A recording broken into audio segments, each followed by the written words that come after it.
Hello दोस्तों, आप सभी का स्वागत है हमारे केबीएस कोचिंग के यूट्यूब चैनल पे। और मैं आप सभी को आज क्लास 10 के मैथ सॉल्व कराने वाला हूं। जैसे कि आप सभी को पता है कि कल यानी कि 27 सितंबर को आप सभी का मैथ का एग्ज़ाम होने वाला है, यानी सेकेंड टर्मिनल एग्जामिनेशन 22-23 होने वाला है।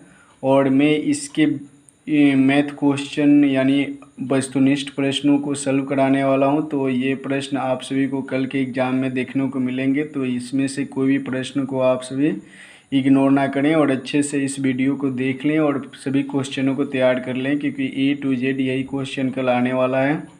तो आइए क्लास को शुरू करते हैं। तो मैं आप सबको अलर्ट कर देता हूं कि अगर आप लोग इन सभी क्वेश्चनों को मिस करते हैं और इग्नोर करके वीडियो को स्किप करते हैं तो आपको पछताना पड़ेगा, क्योंकि A to Z क्वेश्चन हूबहू यही आने वाला है। तो जैसे कि पहला प्रश्न है कि एक अपरिमेय संख्या का ऋण होगा, एक अपरिमेय संख्या का ऋण होगा, तो इसका ऋण जो होगा अपरिमेय ही होगा। ठीक है, अपरिमेय ही होगा। अगला प्रश्न है 2 नंबर की √3√8 कैसी संख्या है। 3√8 जो संख्या है इसको सॉल्व करिए। सही है, ठीक है। अब आप लोग 3 नंबर प्रश्न को देखिए। मैं आप लोगों को फास्ट सिर्फ प्रश्न का आंसर बता देता हूं, क्योंकि इसके यहाँ पे तो व्याख्या किया नहीं जा सकता है और व्याख्या करेंगे तो वीडियो काफ़ी लंबा हो जाएगा। मैं आप सभी को इसमें 60 प्रश्नों को सॉल्व कराने वाला हूं, तो इसलिए वीडियो फास्ट होगा। ठीक है, तो अगला प्रश्न यानी 3 नंबर √15 कैसी संख्या है। तो √15 एक अपरिमेय संख्या है। चारों ऑप्शन में अपरिमेय संख्या है। ठीक है, 4 नंबर में कह रहा है कि एक अपरिमेय संख्या का व्युत्क्रम होगा पूर्णांक, परिमेय, अपरिमेय या अभाज्य। तो इसका ऑप्शन सी सही होगा, यानी कि अपरिमेय। 5वें नंबर प्रश्न को आप सभी देखेंगे। 5वें नंबर प्रश्न में कहा जा रहा है √p परिमेय होगा यदि p हो अपरिमेय, परिमेय, भाज्य या पूर्ण वर्ग। तो इसका ऑप्शन डी सही होगा, यानी कि पूर्ण वर्ग।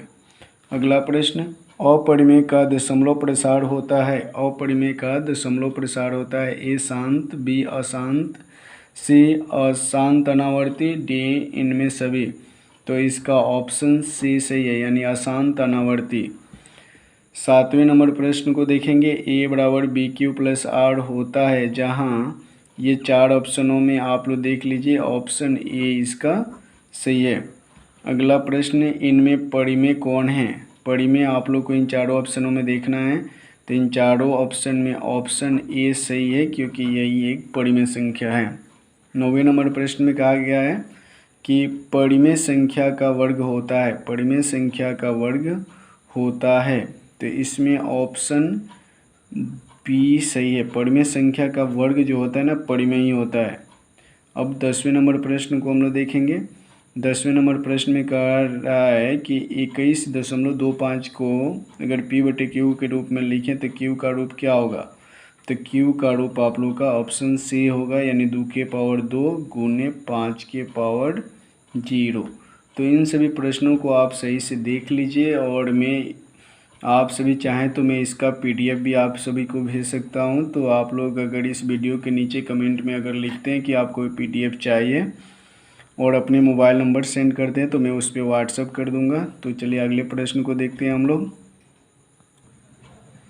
11 नंबर प्रश्न में कहा गया है द्विघात के कितने शून्यक होते हैं। ए अनेक, बी 1, सी 2 और डी शून्य। तो आप सभी जानते हैं द्विघात के 2 शून्यक होते हैं। 13 नंबर प्रश्न को देखेंगे। कहा जा रहा है द्विघात समीकरण के कितने प्रकार के होते हैं। तो द्विघात समीकरण 2 प्रकार के होते हैं। अगला प्रश्न, 4x² बराबर 1 कैसी द्विघात समीकरण है। तो यह एक शुद्ध द्विघात समीकरण है। अगले प्रश्न को देखेंगे हम लोग। यदि ax² + bx + c बराबर 0 शुद्ध द्विघात समीकरण है, तो b होगा a1 b0 c2 d1। तो यहाँ ऑप्शन बी सही है, यानी कि b का मान 0 होगा। अगला प्रश्न, कहा जा रहा है द्विघात बहुपद में कितने चर होते हैं। द्विघात बहुपद में कितने चर, तो 1 2 3 या इनमें कोई नहीं। तो ऑप्शन ए बी सही है, यानी 2 चर होते हैं। अगला प्रश्न, अगले प्रश्न में कहा जा रहा है द्विघात समीकरण के कितने मूल होते हैं। तो आप सभी को पता है कि द्विघात यानी कि 2 घात वाले, तो द्विघात के कितने शून्य मूल होंगे, तो मूल 2 होगा। ऑप्शन डी सही है। अगला प्रश्न, x+3 और x-3 बराबर 7 के मूल होंगे। तो आप सभी इन तीनों ऑप्शनों में ये ऑप्शन ए सही है, यानी 4-4। अगला प्रश्न, 2 चर वाले अविरोधी समीकरण युग्म के कितने हल होते हैं। ए अनेक, बी 2, सी अद्वितीय, डी इनमें कोई नहीं। तो ऑप्शन सी सही है, यानी अद्वितीय। अब 19 नंबर प्रश्न को हम लोग देखेंगे। इसमें कहा गया है विरोधी समीकरण युग्म के कितने हल होंगे। तो ए 1, बी 2, सी अनेक, डी कोई नहीं। तो इसमें आप सभी को याद होना चाहिए अविरोधी युग्म के अनेक हल होते हैं। 20 नंबर प्रश्न में कहा जा रहा है कि आश्रित समीकरण युग्म का आलेख होता है। ए समांतर, बी संपाती, सी प्रतिच्छेदी, डी इनमें कोई नहीं। तो ऑप्शन ए सही है, यानी कि आश्रित समीकरण युग्म का आलेख समांतर होता है। 21 नंबर प्रश्न में कहा गया है 6, 10, 14, 18 डैश डैश का कौन सा पद 86 है।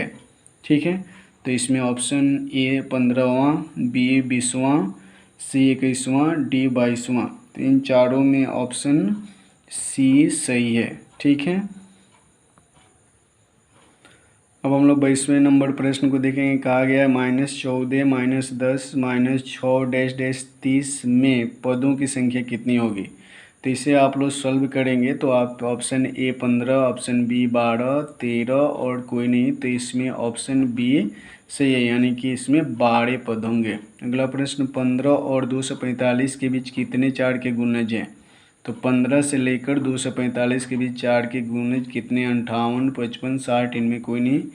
तो ऑप्शन ए सही है, यानी 58। 24 नंबर प्रश्न में कहा गया k+2, के 3k और 4k+1 AP में है तो k का मान क्या होगा, 1, 2, 4 या 3। तो ऑप्शन डी सही है, यानी कि 3 होगा। अगला प्रश्न, 1 और 200 के बीच कितने संख्याएं 7 के अपवर्त हैं। तो इसमें ऑप्शन ए कहा गया है 20, बी 25, सी 28, डी 30। तो इसमें ऑप्शन सी सही है। अगला प्रश्न, कहा गया 2x + 3y बराबर 11 और 2x - 4y बराबर -24 के हल हैं। ए 2, 4, बी -2, -5, सी -3, -1 और डी में कहा गया है -2, 5। तो इसका ऑप्शन डी सही है। अगला प्रश्न 27 नंबर हम लोग देखेंगे। अब 27 नंबर में कहा गया यदि x - y बराबर 6 तथा x² + y² बराबर 30 तो x y का मान है।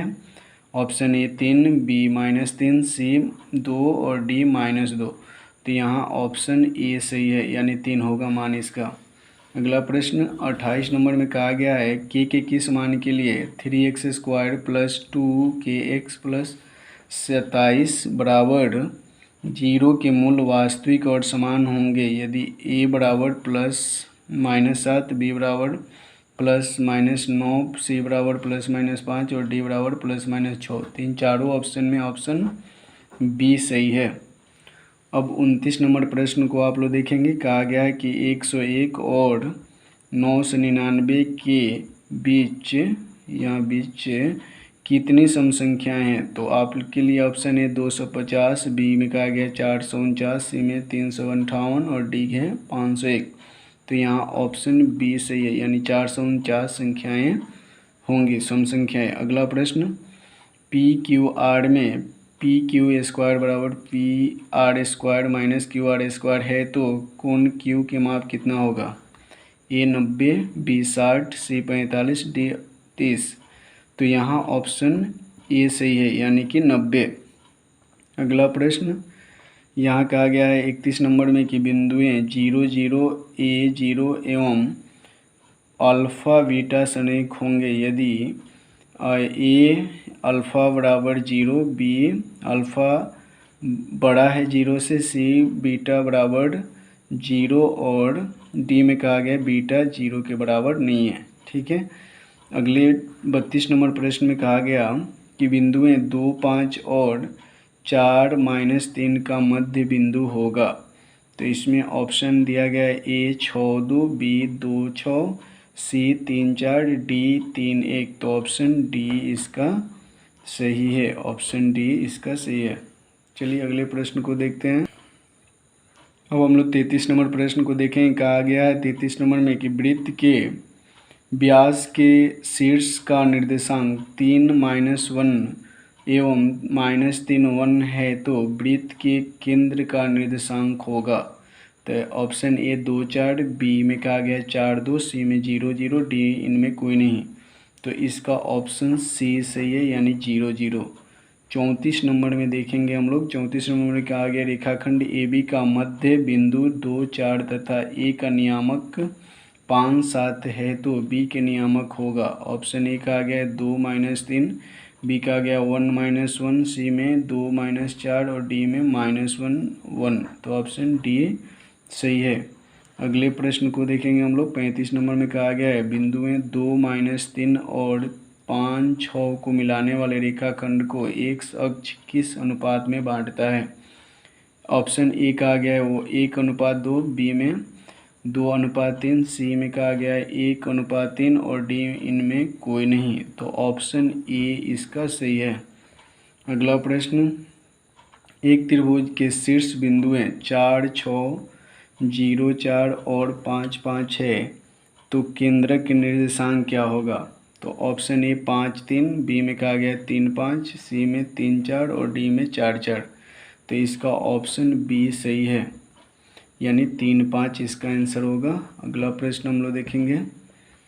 ऑप्शन और क्वेश्चन नंबर 37 कहा गया 14 मीटर गहरे कुएं का आयतन 176 घन मीटर है तो व्यास होगा। Option A 2 meter, option B 3 meter, option C 4 meter, option D 1 meter. तो इसका ऑप्शन ए सही है, यानी कि 2 मीटर। अगला प्रश्न, एक घन का किनारा ए सेमी है तो घन का संपूर्ण पृष्ठ क्या होगा। तो इसमें डायरेक्ट आपको सूत्र लिख देना है, यानी कि ऑप्शन ए में a², ऑप्शन बी में 2a², ऑप्शन सी में 4a², डी में 6a², यानी कि ये घन का कुल पृष्ठ का सूत्र हो गया। अगला प्रश्न 39 नंबर में कहा गया कि 18 सेमी व्यास वाले गोले द्वारा विस्थापित हवा का आयतन होगा। ऑप्शन ए 288 पाई सेमी क्यूब, बी में कहा गया 972 पाई सेंटीमीटर क्यूब और सी में 972 सेंटीमीटर क्यूब और डी में 144 सेंटीमीटर क्यूब, यानी ऑप्शन बी इसका सही है। ठीक है। अगला प्रश्न 40 नंबर हम लोग देखेंगे। कहा गया है यहाँ पे कि समान ऊंचाई के एक अर्धगोले और एक बेलन के आधार समान हैं, उनके आयतनों का अनुपात होगा। Option A 2:3, option B 3:2, option C 1:2, D इनमें कोई नहीं। तो इसका ऑप्शन ए सही है, यानी कि 2:3। 41 नंबर देखेंगे हम लोग। कह रहा है कि 4 सेमी त्रिज्या वाले गोले को पिघलाकर 16 सेमी त्रिज्या वाले बनाए गए शंकु की त्रिज्या कितनी होगी। ऑप्शन है आप लोग के लिए ए में 2 सेंटीमीटर, बी 3 सेंटीमीटर, सी 4 सेंटीमीटर, डी 8 सेंटीमीटर। तो इसमें हल करिएगा तो आपको ऑप्शन डी यानी 8 सेंटीमीटर आएगा। ठीक है। अब हम लोग अगले प्रश्न को देखेंगे। 42 नंबर प्रश्न में कहा गया है 8 सेंटीमीटर त्रिज्या वाले गोले का पृष्ठ क्षेत्रफल है। तो इसमें ऑप्शन ए कर है πr², बी में 4πr², सी 3πr² और डी 4πr²। तो गोले का पृष्ठ क्षेत्रफल जो होता है वो क्या होता है 4πr² होता है। ठीक है। अगला प्रश्न 43 नंबर को हम लोग देखेंगे। कहा जा रहा है कि cos a × से के बराबर होगा। Option A sin a × tan है, बी में कहा गया tan a × cot a, सी में cot a × cos a और डी में कोई नहीं। तो ऑप्शन बी इसका सही है, यानी tan a × cot a। अगला प्रश्न 44 नंबर हम लोग देखेंगे। 44 नंबर में कहा जा रहा है कि साइन ए अनुपात कोस ए बराबर है। Option A 10 cot 90 degree minus A, B में कोट ए, सी में 10 90 डिग्री माइनस ए और डी में कोसेक ए। तो इसका ऑप्शन ए सही है, यानी कोट 90 डिग्री माइनस ए। अगला प्रश्न, अगले प्रश्न में कहा गया है कोस ए किसका व्युत्क्रम है। कोस ए किसका व्युत्क्रम है। ऑप्शन ए साइन ए का, बी कोट ए का, सी सेक ए का, डी कोसेक ए का। तो यहाँ ऑप्शन सी सही है, यानी कि सेक ए का। अगला प्रश्न 46 नंबर 10 square theta minus sec square theta किसके बराबर होगा। ए में कहा गया है 1, बी में -2, सी में कोट स्क्वायर थीटा और डी इनमें कोई नहीं। तो ये इसका ऑप्शन ए सही होगा, क्योंकि ये डायरेक्ट सूत्र हो गया और इसका आंसर 1 होता है। अगला प्रश्न, ये 1 माइनस कोसेक स्क्वायर थीटा किसके बराबर है। तो 1 cot square theta, B 10 square theta, C sec square theta, D इनमें कोई नहीं। तो इसका ऑप्शन ए सही है, यानी कि कोट स्क्वायर थीटा। 48 नंबर प्रश्न को देखेंगे। कहा गया है साइन 90 डिग्री माइनस थीटा गुने सेक थीटा किसके तुल्य है। Option A 1, B -1, C 0, D इनमें कोई नहीं। तो इसका आंसर जो होगा 1 होगा, यानी ऑप्शन ए सही है। अगला प्रश्न 49 नंबर देखेंगे। असंभव घटना की प्रयोक्ता होती है। ए 0, बी 1, सी अपरिभाषित, डी -1। तो यहाँ पे असंभव घटना के जो प्रयोक्ता होगा वो -1 होगा, यानी ऑप्शन डी सही है। अब हम लोग आखिरी प्रश्न को देखेंगे। इनमें कौन किसी घटना की प्रयोक्ता नहीं हो सकती है। ऑप्शन ए 0-0.9, बी 1.1, सी 1 और डी 0। तो ऑप्शन बी सही है, क्योंकि आप सभी जानते हैं कि किसी भी प्रयोक्ता का मान 1 से अधिक नहीं होता है। तो इस तरह से हम लोगों ने फास्ट 50 ऑब्जेक्टिव प्रश्नों को आंसर कर लिया है। और ये कल के एग्ज़ाम, यानी कि आप लोग को जो मैथ का इंटर्नशिप का एग्ज़ाम चल रहा है, यानी सेकेंड टर्मिनल का जो एग्ज़ाम हो रहा है, उसमें ये प्रश्न आने वाले हैं। तो आप सभी इसको ज़रूर ध्यान से देख लें और एक बार रिमाइंड कर लें, और आप 50 में 50 बिल्कुल सही करके आएँ।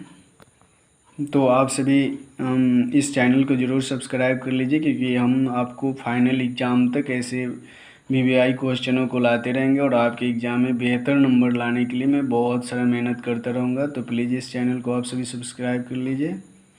आप सभी को धन्यवाद पूरा वीडियो देखने के लिए।